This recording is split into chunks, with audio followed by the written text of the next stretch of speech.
I'm Scotty McMorrin, and coming up on WVU News, I'll tell you how a drug that can save people from opioid overdose is both a blessing and a curse. I'm Connor Schlegel, and coming up on WVU News, I'll tell you how West Virginians are reacting to President Donald Trump's recent nomination of the Supreme Court. Donald Trump's approval numbers continue to drop lower and lower.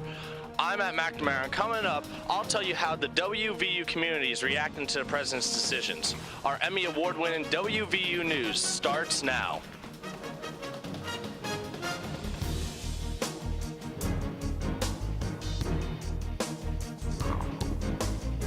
The drug epidemic in West Virginia continues. However, pharmacies are aiming to fight it with an overdose reversing drug. I'm CJ Harvey. And I'm Brianna Parks. President Trump's recent actions have West Virginians speaking out, and they want their voices heard. These stories and more on WVU News, an Emmy Award-winning newscast produced by television journalism students right here at West Virginia University. 78 people die across the United States every day because of opioid overdoses. But local Kroger pharmacies have started selling a drug that can reverse the effects of an overdose. Reporter Scotty McMorrin is here to tell us more. Scotty? Thanks, Brianna and CJ. Opioid overdose is a major problem across the state and the nation, with naloxone, or Narcan, now on the shelves in 34 pharmacies across West Virginia. Officials hope this life-saving drug will fight West Virginia's addiction. However, some local residents feel this drug will only make things worse. I talked to Star City Police Chief Vic Probst to see if this life-saving drug is a help or a hindrance. She saw him on the couch, blue and non-responsive. Opioid overdose is a problem that many Americans and West Virginians deal with every day. The drug naloxone makes it possible to save a person who is overdosing on opioids by reversing the overdose. Star City Police Chief Vic Probst is glad that the drug is available to save people's lives. A lot of people see it as a way of enabling the person to continue their addictive behavior.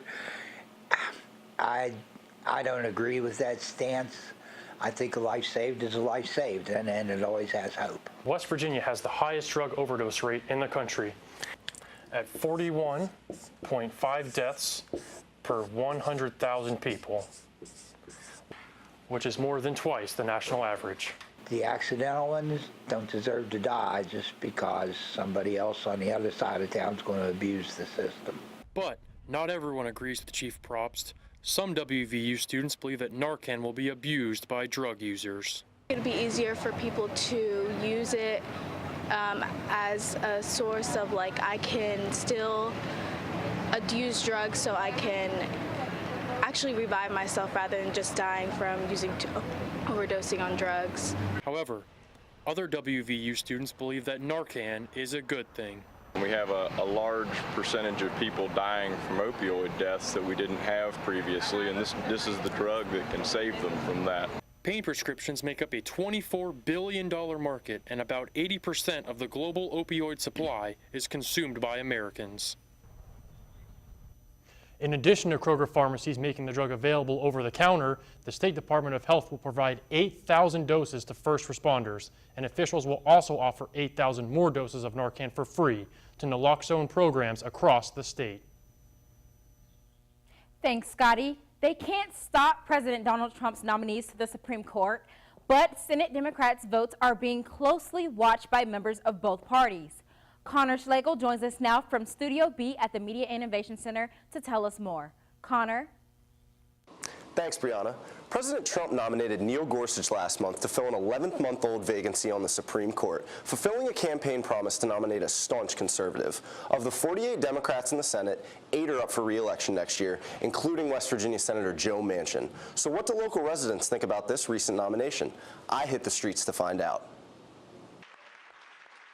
A potential Supreme Court nomination was critical to voters in the 2016 election. According to an AP exit poll, 21% of Americans said it was the most important issue to them. One of the main reasons I voted for Donald Trump was for the Supreme Court.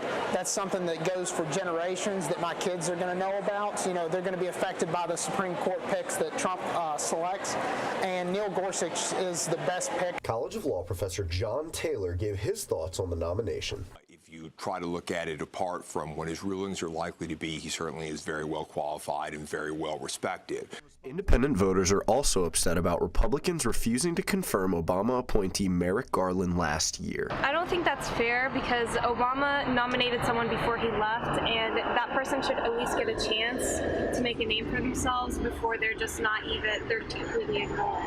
According to a recent CNN ORC poll, 49% of Americans think that Congress should vote to confirm Judge Gorsuch, which is slightly lower than Judge Garland's at 52%. Democrats will now attempt to block this, perhaps as payback for Garland, or at least to protest it and draw attention to the wrong that they think was done. But the bottom line is that right now Republicans have the power to push this through, just as they had the power to block last year. And so I think he's going to be confirmed one way or another. In the past week or so, 9 Senate Democrats have stated that Judge Gorsuch deserves an up or down vote in the Senate, implying that they would not vote to support a filibuster to block his nomination. That includes Senator Manchin, who said, quote, "I'm not going to filibuster anybody." CJ, back to you at the Waterfront studio.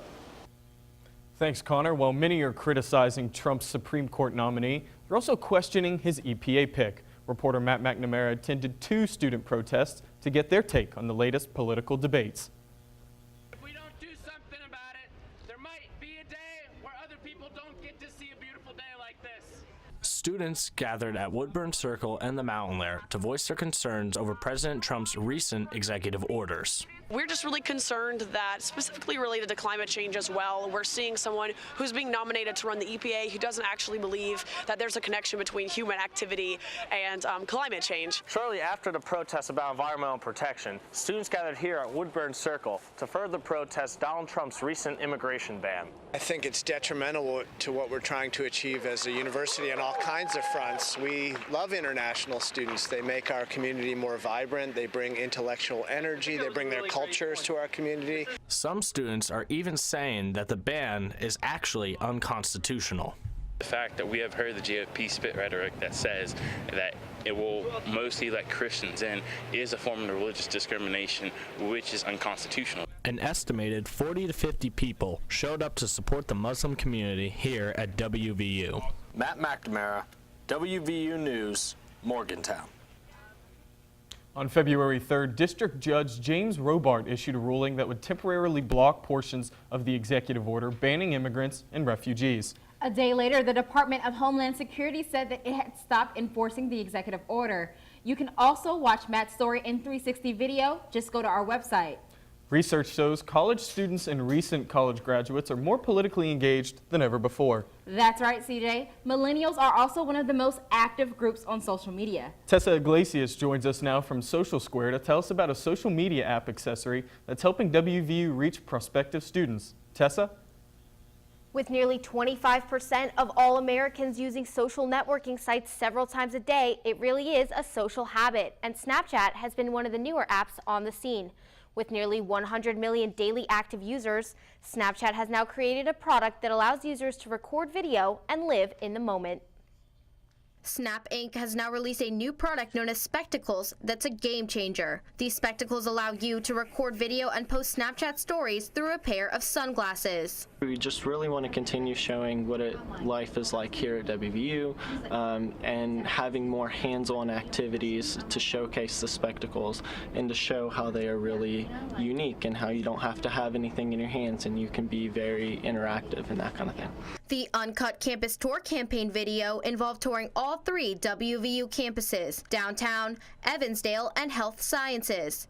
And for WVU student Cheyenne Conrath, she says it was a one-of-a-kind experience. I really enjoyed the spectacle stories, and I think that's personally because whenever I took pictures and videos on my Snapchat day, it didn't really show everything that I could have shown. These spectacles allow you to engage in daily life without being tied to your cell phone. To use spectacles, you simply turn on your Bluetooth and pair them to your Snapchat.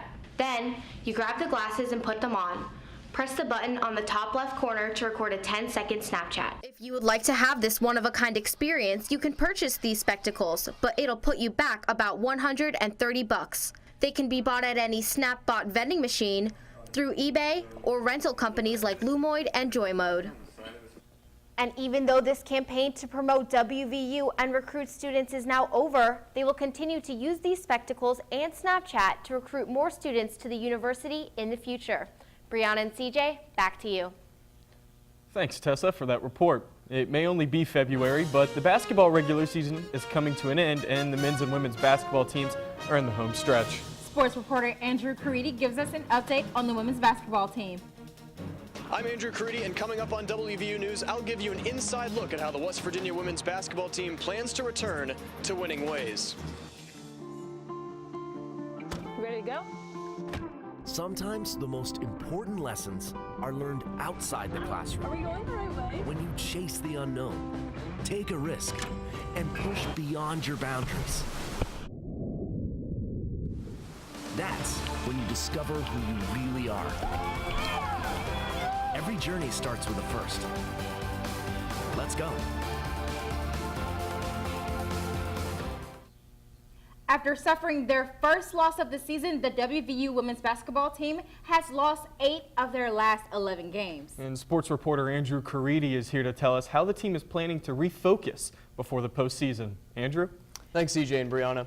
It was a red-hot start for the WVU women's basketball team. 2 months without a loss and a number 12 ranking had the Mountaineers buzzing. But consistency has been replaced with uncertainty. The 13-game winning streak to begin the season now seems like a distant memory. I talked to some players and head coach Mike Carey about some problems the team has been facing. It's no secret that it's been a tumultuous couple of weeks for the WVU women's basketball team. With just 3 wins in their last 9 games, the frustration peaked with a 25-point loss to Iowa State at the Morgantown Coliseum. According to head coach Mike Carey, all the ingredients are there, but it's going to take a more focused effort to start winning games. They just turn it on and off, and you know, so you're going to be really inconsistent when a team turns it on and off, and that's what we're doing. Tough would be an understatement regarding the Mountaineers shooting against the Cyclones that Saturday. The Golden Blues shot just 30%, their lowest total since 2014. Senior center Lene Montgomery remains calm despite the recent setback, and that demeanor isn't limited to the court. We all have to stick together, play hard, keep your heads high, and be ready to fight. And just when your offense isn't going well, you got to play a little harder on defense because that will create offense for you. A stalwart defensively, she ranks 2nd in program history in blocks. Her teammates know how pivotal she is on the floor. When she's in the paint, you know, we can gamble and get out of line, and so they go back door and she'll block the shot. Fortunately, the leaders on this team have been here before. The 2015 season was also marred with a rough patch of 2 wins in 8 games. That same team would go on and play in the NIT championship game in April. The Mountaineers will get a chance at revenge against the Cyclones this Saturday at Hilton Coliseum. Brianna and CJ, back to you. Thanks, Andrew. This is a big year for WVU. They are celebrating 150 years. And Brianna, WVU celebrated with not just 1, but 3 birthday parties on campus. And the celebrations brought out students and faculty from schools all over campus, including President Gee. And while there have been countless number of events already, the party is not over. After all, West Virginia University's history spans 3 centuries. The roots of WVU dates back to 1867, so I'd say that's something to be excited about. Definitely something to be proud of, CJ. Well, that's going to do it for this week's edition of WVU News. You can watch us online on our website. You can also watch any of our episodes on YouTube, and please follow us and our reporters on Twitter. I'm CJ Harvey. And I'm Brianna Parks. Thanks for watching WVU News. We'll see you next time.